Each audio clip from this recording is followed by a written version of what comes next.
It is September 6, 2016. This is the Watchman News, and I'm Mike Callahan.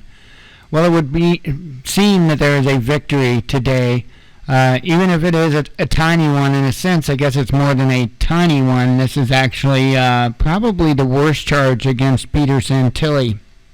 We'll get on right with the story. This is out of the Oregonian.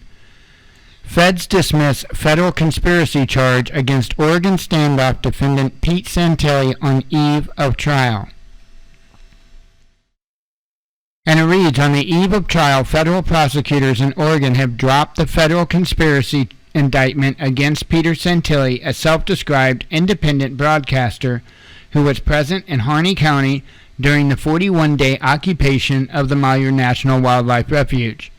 Santilli was the lone person of 8 defendants set for trial this month who never stayed overnight at the Federal Wildlife Refuge, and his attorney argued that much of the material he broadcast on his YouTube channel was protected speech under the First Amendment.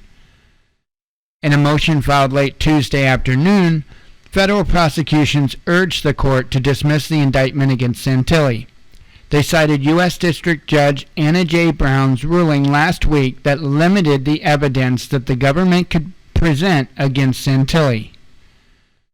For example, the judge ruled prosecutors could not present evidence of Santilli, haranguing, I guess that is, counter-protesters at the refuge or badgering traditional media in an attempt to counter Santilli's defense that he was simply acting as a member of the press documenting the refuge takeover. Based upon this court's pretrial evidentiary rulings excluded evidence against Santilli, the government has decided that the interests of justice do not support further pursuit of these charges against Santilli, according to a motion signed by Assistant U.S. Attorneys Ethan Knight, Craig Gabriel, and Jeffrey Barrow. Santilli, also facing indictment in Nevada stemming from the April 2014 armed standoff with federal officers near Bunkerville, Nevada, will remain in custody but be transferred to Nevada to face charges in that case. Santilli's court-appointed attorney, Thomas Cohen, hugged Santilli's girlfriend, Deb Jordan, as both emerged from a pretrial conference Tuesday afternoon. Co-defendants only learned through the electronic filing of the government's motion after Tuesday's pretrial hearing that Santilli would not be joining them for jury selection Wednesday. Cohen had depicted Santilli as a shock jock journalist whose words were taken out of context by the government.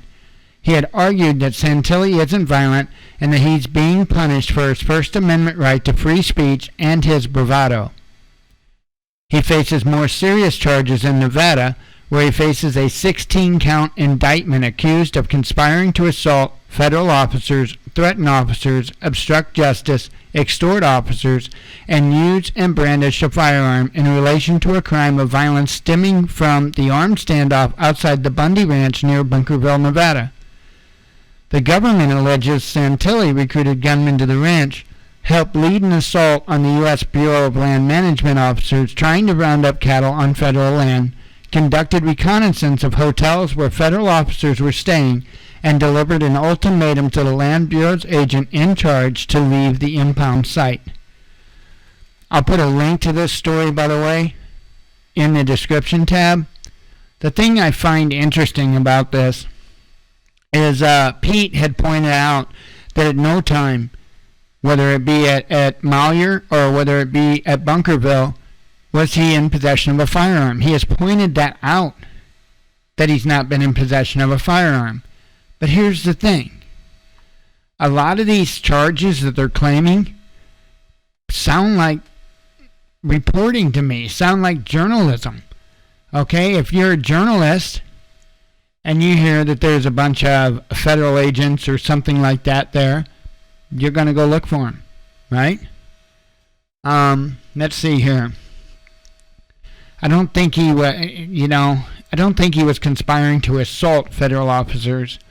Threaten officers, it depends how you look at it. Again, he's an activist journalist, so, whether he directly physically threatened, I don't know. I don't really see it.